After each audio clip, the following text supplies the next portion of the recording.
Salut tout le monde, on se retrouve pour une nouvelle vidéo, un nouveau top et aujourd'hui ça va être le top jeunesse. Alors, top jeunesse, nous avons 3 livres de ma bibliothèque personnelle et ensuite, enfin 4 livres de ma bibliothèque personnelle, pardon. Et ensuite, nous avons un autre livre que j'ai lu, mais que je n'ai pas sur moi, et du coup que je vous présenterai avec la petite miniature. Donc, commençons sans plus tarder. Si vous avez déjà vu le top 5 thriller, vous savez pourquoi je suis habillée de la même manière, donc je ne vais pas me répéter. Allons-y. Nous allons commencer par, il n'y a pas forcément d'ordre, c'est pas classé top 1, top 2, top 3, c'est juste un top 5. Donc on va commencer par L'héritier des draconistes de Karina Rosenfeld. Je m'étais lancée dans le tome 1 vraiment sans grandes attentes à la bibliothèque où je travaille. Du coup j'avais lu le tome 1 et puis ça m'a tellement plu que je me suis dit je m'achète toute la série à la maison. Chose qui a été faite et du coup j'ai pu me régaler à lire les 5 tomes à la maison. Donc on est vraiment dans une histoire de dragons, de voyage temporel, de monde parallèle, de secret familial, d'héritier, de usurpation de trône, d'amitié, de famille. Vraiment plein de bonnes valeurs, de bons sujets. Et du coup j'ai vraiment adoré cette série. Nous allons suivre Elliot qui a été malheureusement abandonné par ses parents biologiques. Il a dû bourlinguer entre plusieurs familles d'accueil jusqu'à enfin trouver la bonne. Et puis un jour, une mystérieuse météorite, boule lumineuse, va atterrir près de chez lui. Il va aller un petit peu voir ce qui se passe là-bas et puis il va se retrouver dans le monde de Draconia, où il va, il va apprendre qu'il vient de ce monde-là, que c'est l'héritier du trône, qu'il a la possibilité de se transformer en dragon grâce à des petites statuettes qui, lorsqu'il les regarde en face à face, il se métamorphose en ce dragon-là. Parce que du coup, il existe pléthore de statuettes comme pléthore d'espèces de dragons. Et du coup, moi, j'ai vraiment énormément adoré ça. Il va y avoir tout un côté très art manuel que j'ai beaucoup aimé parce que du coup, personne d'autre que des sculpteurs bien particuliers peuvent sculpter des statuettes de dragons. Et donc du coup, selon les aventures auxquelles il va devoir faire face, la sculptrice va devoir trouver les bons dragons à sculpter pour qu'il puisse réussir dans son entreprise grâce à ses métamorphoses en dragon. C'est-à-dire que s'il doit pouvoir retenir sa respiration pendant très longtemps, il va falloir sculpter un dragon aquatique, etc., etc. Donc il y a vraiment tout ce côté-là que j'ai vraiment beaucoup aimé. Mais au-delà de ça, je me suis beaucoup attachée à Elliot, à ses 2 amis qui vont le suivre coûte que coûte dans toutes les aventures auxquelles il sera confronté, qu'elles soient bonnes ou mauvaises. Et aussi dans le monde de Draconia, il va se lier très fort d'amitié, mais aussi de liens familiaux très forts qui vont aussi vraiment l'épauler parce que il va être connu comme l'élu, hein. C'est quelque chose qui est très vu en jeunesse avec le petit jeune ou la petite jeune élue qui est le seul à pouvoir sauver le monde, etc. etc. Mais là, c'était tellement bien mené et c'était surtout le fait qu'Elliot ait la tête sur les épaules, qu'il n'en profite pas, qu'il n'ait pas la tête qui se mette à gonfler comme un melon. Donc voilà, j'ai vraiment beaucoup aimé toute cette histoire-là. En plus, on est sur des romans de 326 pages, 400 grand maximum, je crois. Dans une série de 5 livres, j'ai vraiment beaucoup aimé. Si vos petits jeunes commencent un petit peu à lire des romans, etc., je leur conseillerais fortement ça. Moi, mon petit jeune, à la bibliothèque, il est en train de lire l'École secrète des dragons. Et a fortiori, quand il aura fini l'École secrète des dragons, parce que là, du coup, je lui ai prêté le tome 4 ou 3, je sais plus, 3 ou 4. Non, oui, c'était le 3, parce que là, j'ai le 4, 5, 6. Et bien, quand il aura fini cette série, s'il veut encore des dragons, forcément je vais lui conseiller celle-là et forcément qu'il va l'aimer, j'en suis sûre. Vraiment, c'était vraiment un très gros coup de cœur. D'autant plus que la plume m'avait beaucoup plu parce que Karina Rosenfeld, j'avais déjà lu Monstre Hôtel, les 4 tomes. Et j'avais aussi, pareil, beaucoup aimé parce que c'est une plume très simple, très franche, mais aussi un petit peu descriptive. Ça m'a pas trop dérangé parce que elle lisse un petit peu quand même, elle va pas trop dans le détail.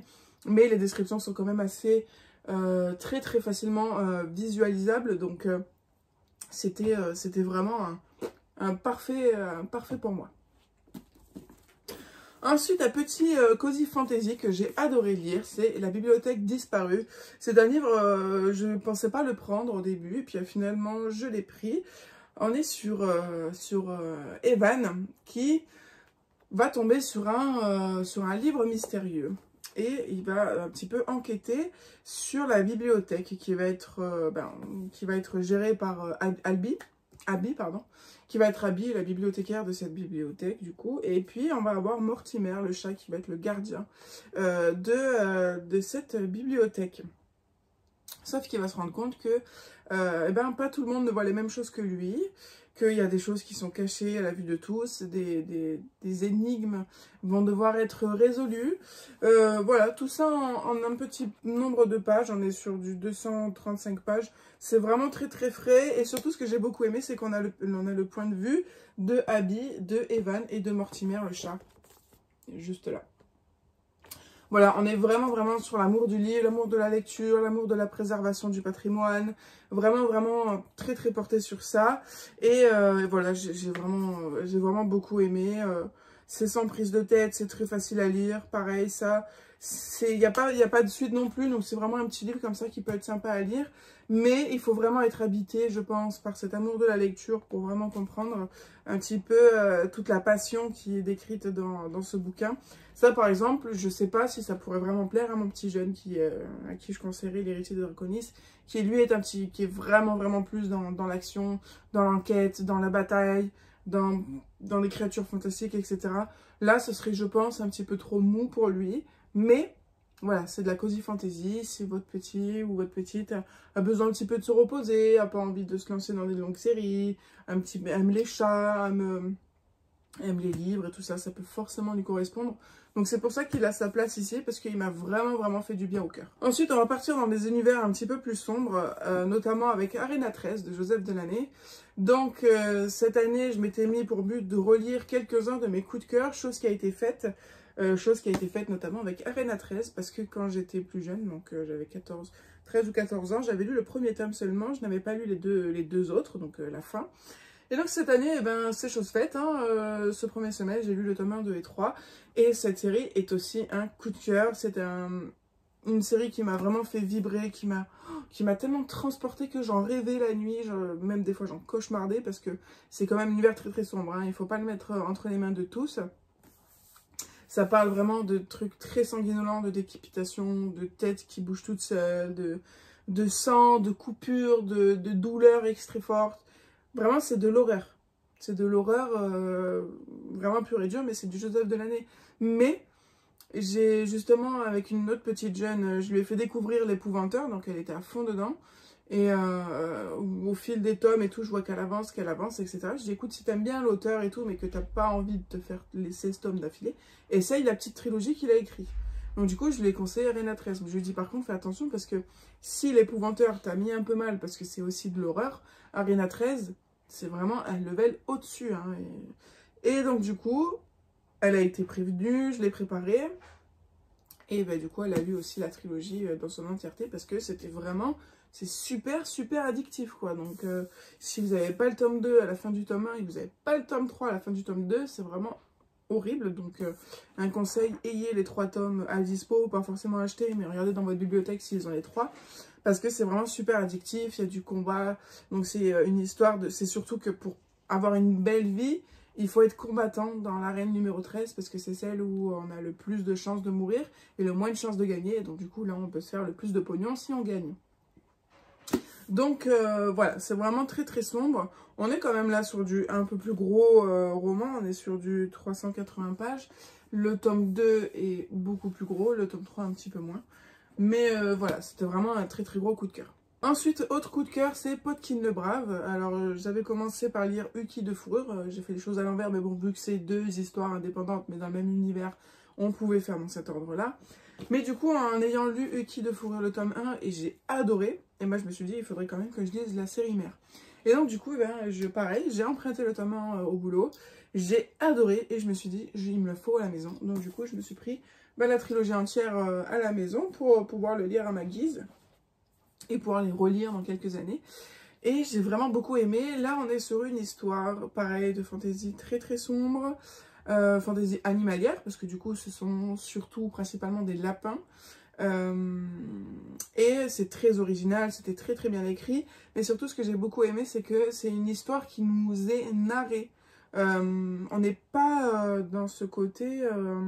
on est dans la tête du personnage. Là, on est vraiment dans une ambiance où on est assis cosiment, avec un truc à boire, avec une couverture sur nous. Et puis, on a le barde qui nous raconte ses légendes, ses histoires.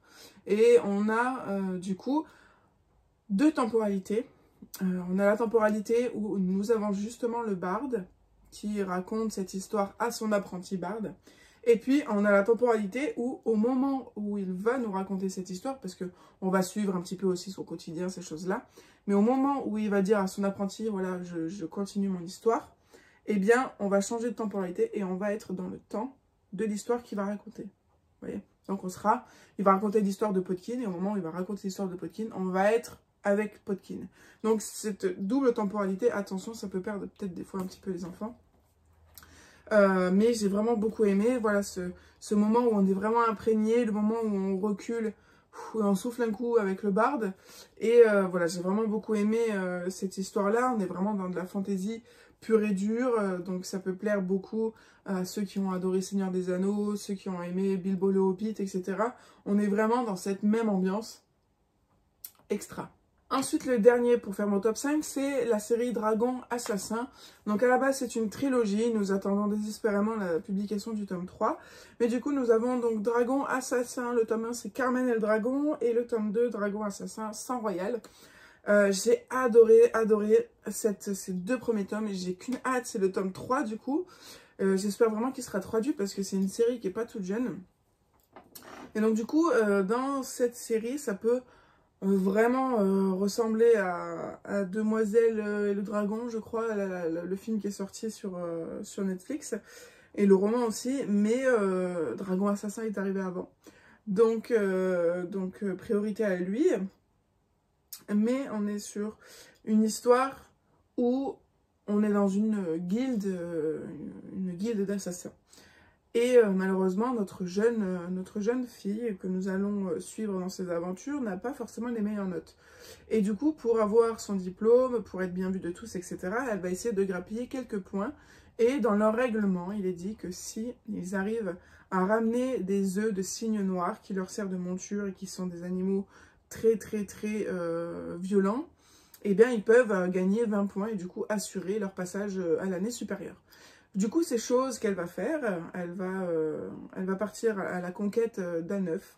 Et au moment où elle va essayer de choper cet œuf, elle va rencontrer un dragon enchaîné, très mal en point. Et du coup, va s'en suivre un pacte qui va être fait entre ces deux personnages. Et ça va être vraiment une amitié d'amour vache qui va évoluer de manière très saine, mais aussi de manière très réaliste. Ils sont pas amis comme ça en deux-deux, comme dans la plupart des fantaisies où on voit ils se connaissent pas, mais ils passent 2 jours ensemble, ça y est, c'est les meilleurs amis. Là, non, vraiment, ils se travaillent au corps pendant tout le tome, tout le premier tome, et même, ça prend encore une grosse partie de la deuxième moitié du deuxième tome. Donc voilà, c'est vraiment une relation qui vous tient aux tripes, qui vous paraît vraie, et donc du coup, qui vous inspire, qui vous fait du bien. Et on a tout ce côté évidemment de dragonesque qui est vraiment très bien décrit. On est là par contre sur un niveau un petit peu plus au-dessus que l'héritier de Draconis et l'école secrète des dragons. On est sur une histoire un petit peu beaucoup plus sombre avec des personnages du coup un peu plus ados, un peu plus grands. Et du coup, j'ai vraiment beaucoup aimé cette ambiance-là. Surtout que le premier tome va beaucoup s'intéresser, du coup, va beaucoup s'apesantir sur cette relation entre Carmen et le dragon. Il va y avoir aussi toute une autre histoire avec d'autres personnages et avec d'autres arcs narratifs. Mais ce que j'ai beaucoup aimé, c'est que du coup, voilà, ce tome-là se pose sur ce thème-là. Et le deuxième tome, on va découvrir tout le monde de Dragon de A à Z. Et donc, du coup, on va être beaucoup plus sur le personnage du dragon. Et j'ai vraiment beaucoup aimé ça, avoir vraiment le temps qu'il faut pour chacun des personnages, vous voyez. Et du coup, je pense que le tome 3, j'espère qu'il sortira parce que ce sera vraiment la réunification de tous ces deux royaumes. parce que il y aurait peut-être soit une guerre, soit une entente entre les humains et les dragons. Donc voilà, c'était vraiment une duologie, là, enfin une duologie c'est une trilogie à la base, mais bon là pour l'instant il n'y a que les 2 tomes. Une duologie que j'ai vraiment énormément aimée et que j'ai conseillé aussi du coup à ma très chère petite qui est un petit peu mon cobaye. Elle a énormément aimé le tome 1 et donc là j'étais très contente parce qu'on a enfin reçu le tome 2 à la bibliothèque et du coup elle va pouvoir continuer cette histoire. Mais malheureusement elle sera dans le même cas que moi après avoir fini le tome 2, c'est-à-dire dans l'attente du tome 3. Donc écoutez, voilà, écoutez, ce petit top 5 jeunesse est terminé. J'espère qu'il vous aura plu. J'espère que vous avez découvert de nouvelles choses et que ça vous a donné envie. Je vous fais plein de gros bisous. Je vous dis à très bientôt sur la chaîne pour une nouvelle vidéo.